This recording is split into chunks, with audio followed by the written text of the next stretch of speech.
You are listening to a Clarkesworld Magazine podcast with your host and narrator, Kate Baker. Greetings, Clarkesworld citizens. I hope this podcast finds you extraordinarily well.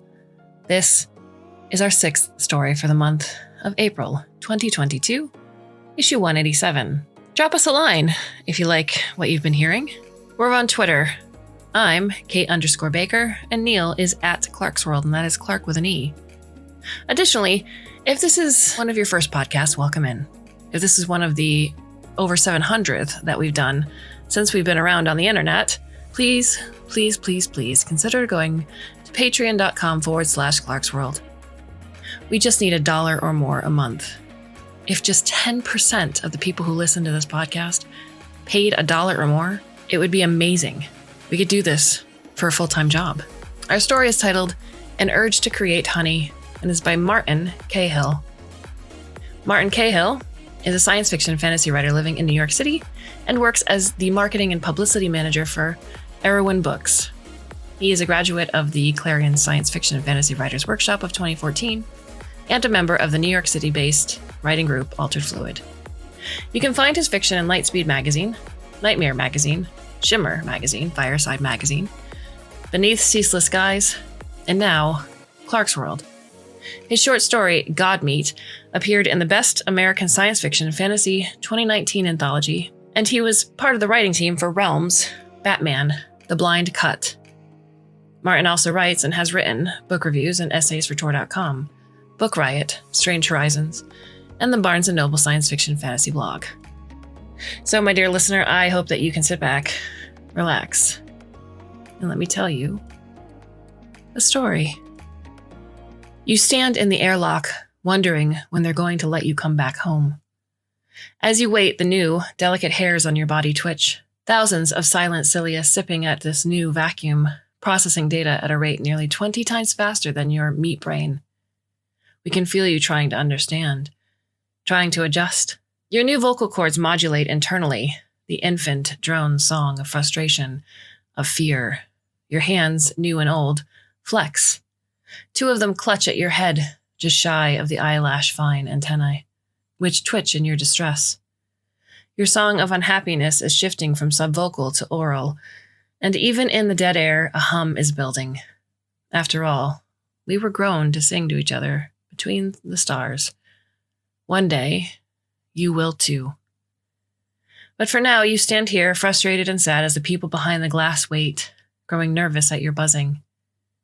You're so new to the hive, young one. Our memory is long sometimes. We forget the now, that you are so new to being one of us. Your connection to us fragile as spun sugar. If we had our way, you would be cradled still, connected by dandelion tendrils to the heart of home, growing, learning. We would not have let you go so easily. Yet here you are, standing patient at the doors of your past, ready to do your duty when you should still be with us. Nestled in the gold heat of the hive, learning to become us. But no, the need is dire. The humans, the station, wouldn't have hailed us if they didn't need us. Need you. We didn't know what you would become when we rescued you all those months ago, when we fed you, clothed you, and healed you, as we only know how, by consuming you, transmuting you. We didn't know what the first human to enter our family would be like. In moments of darker humor, some of us thought you would not survive our honey. But you did. Then we feared you would not thank us for saving your life, that it was not our right to collect you from the velvet dark and nurse you back to health. It would not be the first time a human had misunderstood us, deliberately so. And if you ran away in horror, at least you would do so with a beating heart. But you did thank us. With a newborn's unsteady buzz, you were gracious, kind. Even as your psyche only partially melded with our hive, you exuded gratitude, warm and glowing. Even as new appendages grew outward and your body changed from our honey, even in your deepest moments of despair, which we felt as much as we saw, you clung to curiosity's mast, unwilling to drown in fear's roiling waves. Here, as you wait for the figures behind the glass to hold up their end of the deal, we taste your fear again. There are many kinds within you, of course, but the string that is plucked loudest is that you will not be able to go home again.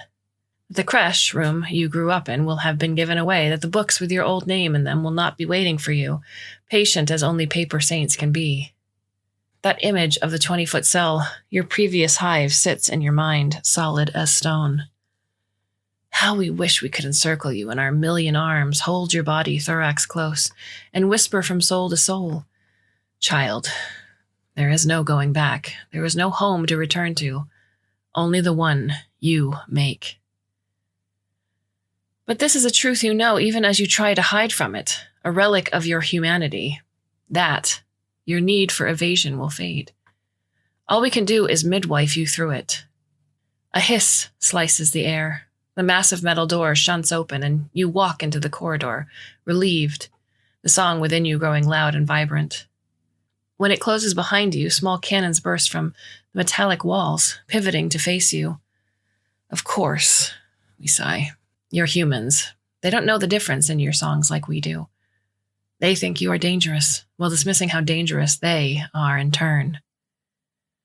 Even if they cannot hear overtures of peace in your song, they should at least see you've retained your humanoid shape despite the changes. If it was one of us in that death box moments from erasure, the answer would be immediate and aggressive, as it had been through our generations of conflict. The war echo would begin, and our song would begin to vibrate with the millions of us back in the hive, a show of force, sword heavy with meaning.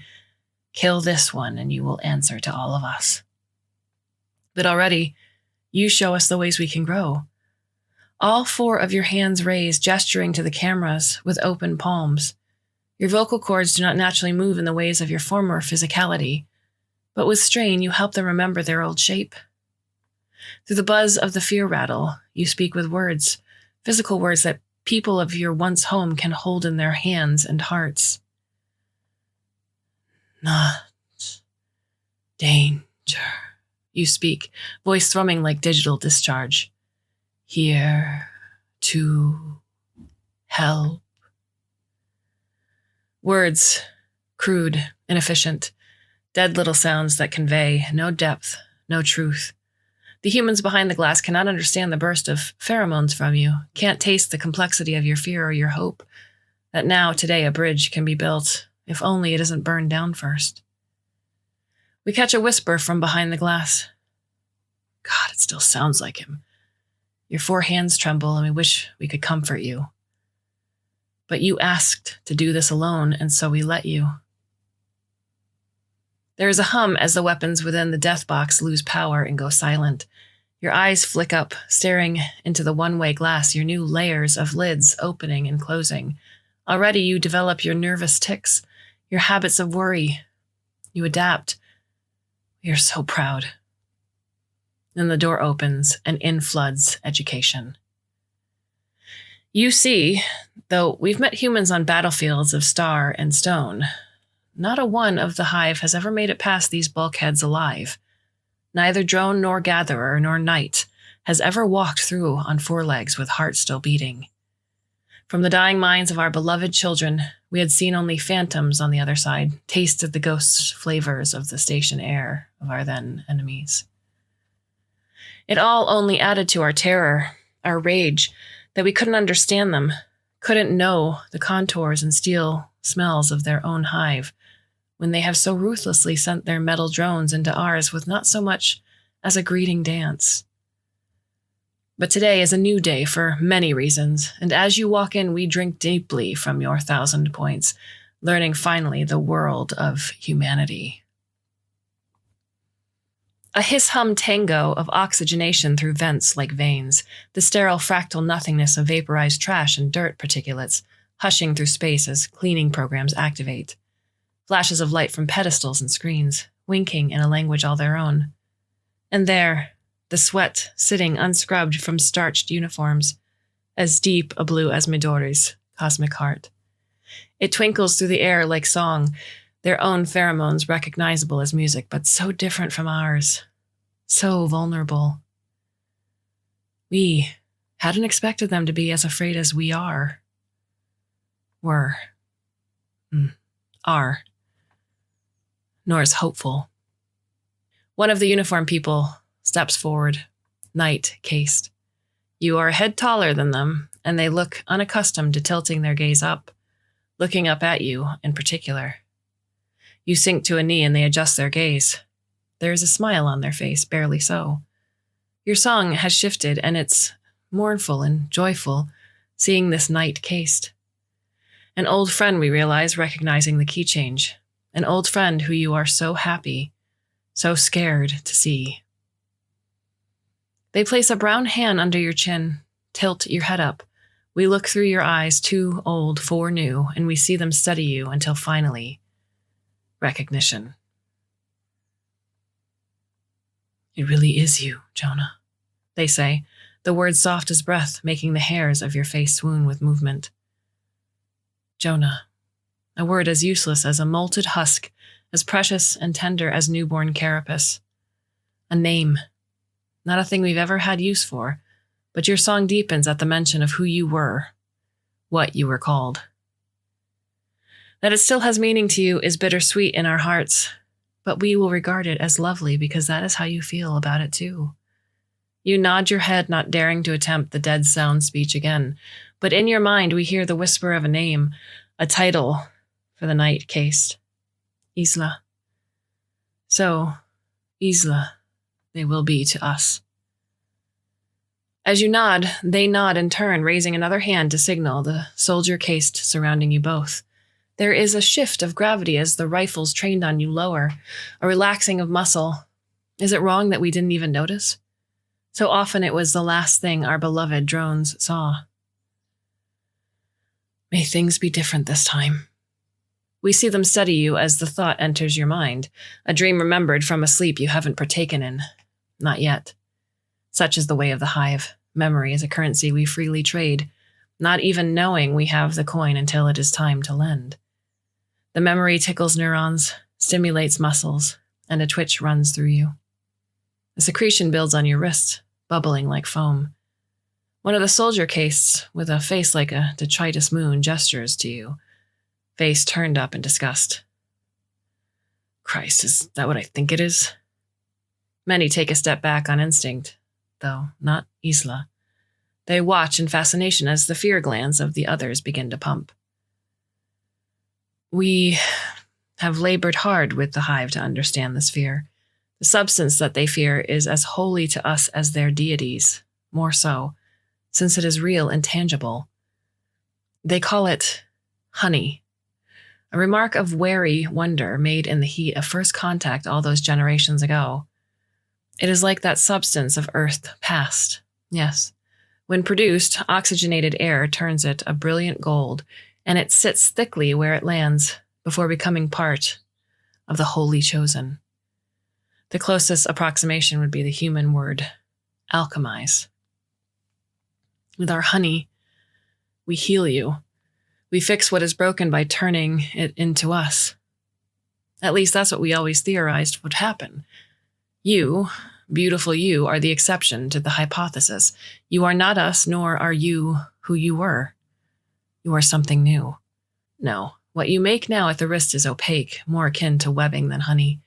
Some part of you knows what it will do, and you raise your 3 other arms, a universal gesture of, may I? Isla, solid as truth, raises a dark eyebrow at the gesture. You trying to get me to join your new club? You shake your head, move a delicate hand from your lips toward them, willing them to know you're meeting. Communication. Finally, looking around, they nod. Stand down, men. Jonah, approach. I'm trusting you. But we can hear the individuality within that you. Your old friend summons the ghost of loyalty they had for you, back when you were of their number. It is a kindness we did not expect, but we know it does not extend to us. The hive will have to earn the kindness of humanity, as they will have to do the same. With a delicate pluck, you lift free the little spore and place it on the back of their neck. The pain is quick, the flash of a psychic needle as their mind finds a place next to your own. We understand little of privacy, so we hear all that is to come. Is this better, Isla? Your meat words are more elegant here within your mind. They are more than sounds here. They are the heat flash of worry, the blue star heaviness of fear, the worried erosion of confidence moment by moment, a remembered hand holding another hand. They touch the back of their neck, feeling the little spore sitting at the base of their skull. It will come away easily, and you both know it at the same time. They think at you, finding comfort in that which we find sorrowful. The voice in your mind is the same as when you were human. Jonah, this is all so bizarre. Bruised, violet petals of panic quickly gathered up in a gale force wind of control, scattered, and just as quickly in order. You quirk your head to the side and you smile as best you can around your new mandibles. Is it? I regret I can't speak the way I could before. I know it makes communication hard, but this way I can do more than talk with you. I can show you. There is joy in your mind, and we feel them assent, agreeing as you show them the world of the hive, its warrens and catacombs, its royal orrery and its library of minds, its many souls all working in harmony. And while they see the new world you inhabit, even this is not true communication. They hear your voice, yes, they see what you wish them to see. But Isla is not like you. They can't taste the shades of radiation painting the dark highways of space. They can't pluck memories from the millions strong of the hive. They can't even understand the 5-part song of worry, tenacity, fear, joy, comfort you're humming to yourself right now. Could only ever hear that top bass note and wonder, we have disappointed you. Strange, this. That we cannot flood your mind with serotonin or bliss, can extract you from sorrow as we can the others. That's okay. Your individuality is not something we would want to erase, even if it confuses us. Besides, if the plea is to be believed, there is a chance, however slim, that true connection can be found here. Your mind turns toward the reasons for this visit, and Isla catches the image of a young human strapped to a soft teal bed. Isla blinks, disoriented, unused to the psychic bleed. Right. They verbalize for the benefit of the other soldier cased. You're here for the girl. Come on, I'll show you to her. You walk past the dead metal at the soldier's sides, flinching from the scar memories of other drones. Burning red weapon barrels form a wall of testimony in your mind, the last thing many saw. Here, or at the Zeldrin frontier, or the burning border, or the static-filled song screaming distorted by weeping under the indifferent light of a white dwarf star. The soldier cased stare at you, even as the millions of the hive watch you with us. You don't bow under the weight of these innumerable eyes on you. You can't. There is work to be done. They're young. It's the first thing you notice walking into the sanctified air of the medicinal comb, the air cool as mist on your fine hair. They are barely out of larval stage, it seems, though we have always had difficulty knowing when your children stop being children. A palpitation, old scar tissue, pulses with pain, a score from memory's knife. Cassie. Long, dark hair, missing teeth within a small jaw, a light of mischief and eyes hidden behind large glass frames. This name, like Jonah, is precious to you, maybe even more so. We will hold it to our many hearts with reverence and care. It is always dear when your child has had a child, no matter the pain that comes next. She's been in a coma for a little over a month, Isla says, reading a chart at the foot of the bed. Found her in a distress pod, malnourished and unconscious. Oxygen was running low, too low. We fear brain damage, and we don't really know the extent of it. Medical has been hesitant to do anything beyond scans. They don't want to be the ones responsible for her flatlining. She was drifting in from the Grena colony, and we lost communication with them months ago. Who knows what she was running from? You go to a knee beside her bed, putting a long, delicate hand on the larvas, your eyes searching for their face. We know as well as you, the Grena system is many light cycles from here, and there are hungry things between there and here. Why wait for me? Why ask for me, Isla? You don't take your eyes from the young one, but your voice is all iron in the mind of your friend. I've been with the hive for 6 months. Initially, friendly outreach from the queens had been batted aside, dismissed as nonsense or mind games. Not a one of you could believe I was alive, let alone part of the hive you've been waging war on for generations. So why the change of heart? The silence between you both is thick, congealing with all that's unsaid. Finally, they say, "Those reasons are classified, Jonah. If you want to know what Command was thinking, you'll have to rejoin the Union, and on our terms." Bullshit. A flash of memory, the oceans of paperwork any human would have to swim through for even a simple answer. I've learned much in the hive, Isla, and first among them, there is no secret between minds that paper can capture. If you can't speak freely here, you say, tapping your temple, then the Union truly has bought you, body and soul. A moment passes, 2, lengthened by the speed of thought. You're ready to shunt them from your mind when they speak again, quiet and reverent, as though truth were church and confession holy. I was tired of the station continually failing its children, no matter where they came from among the stars. And I saw in the message from the queens you had bothered to sign your actual signature.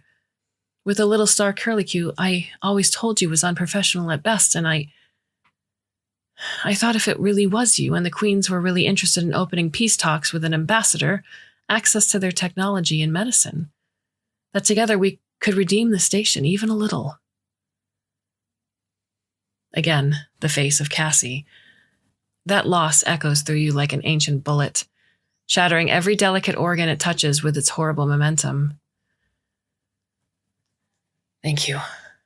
You both share a memory of the young one, of Cassie, before turning back to the child on the table. We'll see what we can do. You stand then, turning all 4 arms over their prone body, whose mind has been sent away, it seems. For how long, we do not know. But we will. Our connection is different than with the other drones of the hive. Your mind does not unbend from the shape of individuality so easily. Your body grows and changes as ours has, retaining something of humanity, but your mind? At times, we know you worry you will never fully integrate into the hive. But when you focus and bear all of your will, you can bring us to you. We can work through you. With focus as mighty as any starship engine, you open the mental floodgates, and we join you. Our millions are alive in the delicate strands of your cilia, the fine points of your antennae, the filaments on the pads of your hands and chest, the many facets of your eyes. We are you, and you are us. Together we examine the larva youth. Fluctuations in body temperature and reoxygenation, the history of trauma living in their blood and bone, the bruising internally, the healed wounds of the body. These are not the issues, no. Your old friends, the doctors, have done what they can physically. It is as Isla intimated. This is an ailment of the mind. Our many minds push at the child's psyche, gentle as a scalpel in the hands of a surgeon. The reaction is almost immediate. They are in there, still. We renew our search with vigor, the old term on our 1,000 tongues, cerebral hypoxia. We understand this. Some drones are born blue, unable to fly into the ether heights, destined for life on the lower combs, content until the day they return to the great gold. This little one was starved for oxygen, but not all at once. You read their chart as we probe deeper, hoping to find a solution. We dance light limber across their mind, seeing where it is safest to lift their mind up and out of this sleep. But as you read, we learn with you. The damage is too much, too extensive. Some of us whisper. We cannot raise the dead. We cannot forgo the price the great gold taxes us with. Even we have limits. Somewhere amidst the mass of the hive, we feel you react. We can see you comb through the child's memory, those long, dark, cold days in a shuttle of the dead, clutching a crinkled photograph to their chest, breath fogging the icy glass shield, unable to see, alone in the dark, dying by 1,000 breaths. It is a miracle they have even survived so long to make it here. we think as one that it is not a bad thing to die surrounded by the warmth of the comb, a night cased overseeing passage of the mind, which is when it fills you. As we reconcile with the truth, a burning sparks within your chest just beneath the fresh carapace. It aches through you like a minor key, and in its sweet heat you keen at the sorrow of it all. Yes, you feel it now. That which we felt upon finding you. That which we always feel when presented with a cold, unfeeling universe. The burning desire to make it right, the evolutionary imperative to heal that which is broken. An urge to create honey fills you, and it doesn't matter how you are different. The hive shouts its pride and joy in unison as our new child understands us. It is enough to make the stars quake. Isla is not fast enough to stop you, doesn't see what you're doing until your hand is already deep within your chest cavity, desperately reaching for the answer your body is creating. Your fingers grab onto that vital thing and pull out a little white pearl, already turning gold as it's exposed to the air, turning thick, oozing, becoming honey. You place it on the tongue of the child before Isla can finish drawing their pistol. Jonah, are you fucking kidding me? They scream, slamming a button with their other hand. A wailing klaxon rises into the air and all the doors open, the room flooding with soldier caste. You stand there patient and waiting, fearless in the face of so much death, staring you down, as rifle after rifle pins you there. Oh, we will learn this fearlessness from you, beloved. What did you do to her? Isla demands, barking their meat words like you are dumb, or like you cannot hear the frantic thumb of their adrenalized heart. There is still enough humanity in you that you attempt to meet them where they are at. You speak back, the words leaking out of you. Healing. It doesn't take long. Our alchemy works fast, races to repair neural tissue, coat vocal cords, begin to convert proteins, and rebuild. Like the faint opening strings of an orchestra, we feel the stirring of a new mind enter the hive. Senses, cognition, awareness, each rising and falling as they breathe, as beautiful and simple as math. Faint words flutter across our minds, as tender as newborn wings. We taste a name, a life, a history. Oh. Jonah? You turn, hearing them in your mind, clear as a bell and twice as bright. Their eyes flutter open, though their mouth moves silently, grasping at words. But from their mouth, they say, Am I going to be okay? The room goes quiet. Then a mad scramble for a med chart, which pulses red with the activity of our alchemy, shouting that varies from, what in the world has happened to her cognitive functions, to, I'm reading dermal variations unlike anything we've ever seen. Is she becoming one of them? But that is a silly question, we're realizing, all of us dawning on the same point at the same time. The child isn't becoming one of us. They're becoming like you. Will I become a bee person? They think at you as electrodes are placed on their temples. No, Cat. You think back because, of course, you know their name like you know the back of your hand. I felt the urge, as they do, to save a dying being by turning it into them. And while I had to be rebuilt like them in some ways after my accident, you didn't need that. You just needed to be healed in your own way. I did my best to help. Do you feel better? Oh, yeah, I do. They think while doctors shine lights in their eyes. Does that mean you and I are in our own hive now, or something? You can feel the thrum of their song within them, not as complex as yours, but already their vocal cords hum in a stranger way than they ever did. Their eyes drink in more richness and clarity in the world around them. You know, you respond, knowing they can feel the depth of your joy that you aren't alone anymore. I get the feeling we could be, if you were okay with that. Maybe there are some more people we could help who could join us. Would that be okay with you? Yeah, I'd like that. And the hunger in the voice is unmistakable. We all saw the crushing dark they passed through to get here. I've been alone for a while. I'd like to not be alone for a while.